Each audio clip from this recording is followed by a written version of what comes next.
Hello बच्चों, let's read the question. Question कहता है PtCl4 2 minus complex has tetrahedral geometry, NiCO4 complex has a square planar geometry, and question में है incorrect statement is or are only one, only two, both one and two, neither one nor two। तो दो statements दी हैं, दोनों statements को पढ़ के आपको बताना है कि कौन सी इनकरेक्ट होगी। की कॉन्सेप्ट अगर इस क्वेश्चन का हम देखते हैं तो की कॉन्सेप्ट यहाँ पे हो जाएगी the geometry of the coordination compounds, right. Geometry of coordination compounds is what we are going to discuss here in this question। ठीक है, पर्टिकुलरली यही दो कोऑर्डिनेशन कंपाउंड्स जो हमें दिए हुए हैं। अब आपके पास एक है PtCl4 2 माइनस।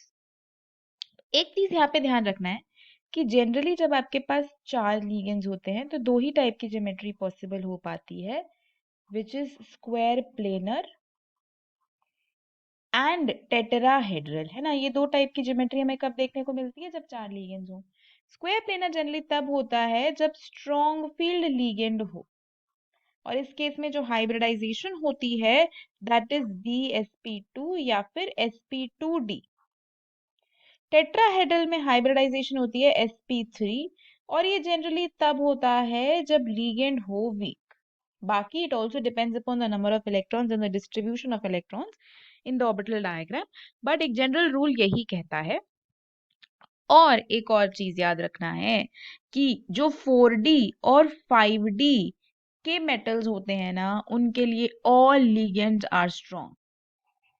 उनके लिए सारे लिगेंड्स क्या होते हैं, स्ट्रॉन्ग। मतलब ऐसे जो लिगेंड्स हैं, ऐसे जो मेटल्स हैं, उनके साथ कोई भी लिगेंड लगा हो वो सब पेयरिंग करवाएंगे, राइट। वो सब क्या करवाएंगे, पेयरिंग करवाएंगे। So these are certain rule, certain points जो एक्सपेरिमेंटली डिटर्मिन्ड है, जो हमें याद रखने हैं।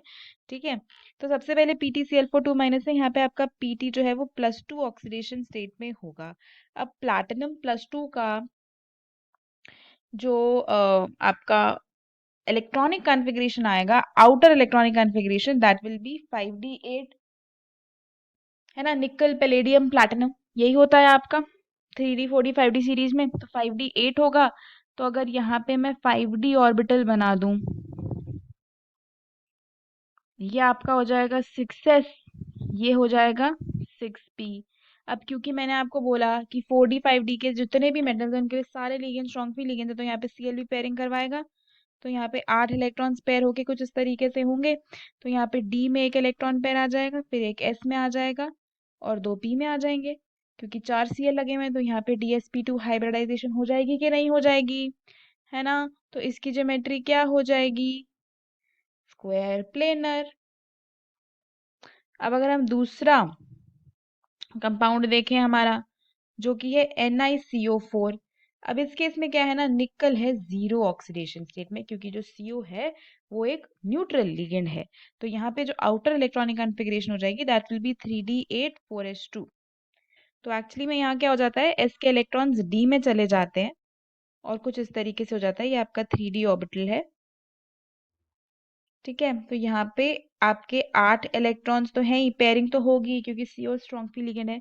जो 4s के इलेक्ट्रॉन्स होते हैं ना, वो भी जंप होके पेयर हो जाते हैं D में, राइट। तो आपके पास बचता है 4s और 4p। तो यहाँ पे 4 इलेक्ट्रॉन पेयर एक S और 3 P में चले जाते हैं और यहाँ हो जाता है sp3। तो ये एक स्पेशल केस है जहाँ पे स्ट्रॉन्ग फ्री लिगेंड के होने के बावजूद भी टेट्राहेड्रल बन रहा है। तो ये जनरली तब होता है जब D10 कॉन्फ़िगरेशंस होते हैं, right. So then in that case जब D10 कॉन्फ़िगरेशन होंगे तो टेट्राहेड्रल ही बनता है। तो वही यहाँ पे हुआ है, sp3 है, और sp3 को कॉरेस्पॉन्ड करने वाली जो ज्योमेट्री होती है दैट इज टेट्राहेड्रल।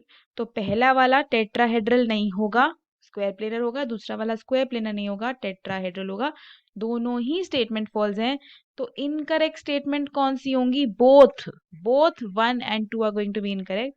तो अगर इस क्वेश्चन में आप फाइनल आंसर देखोगे तो वो हो जाएगा option C. Hope you understood it well, best of luck.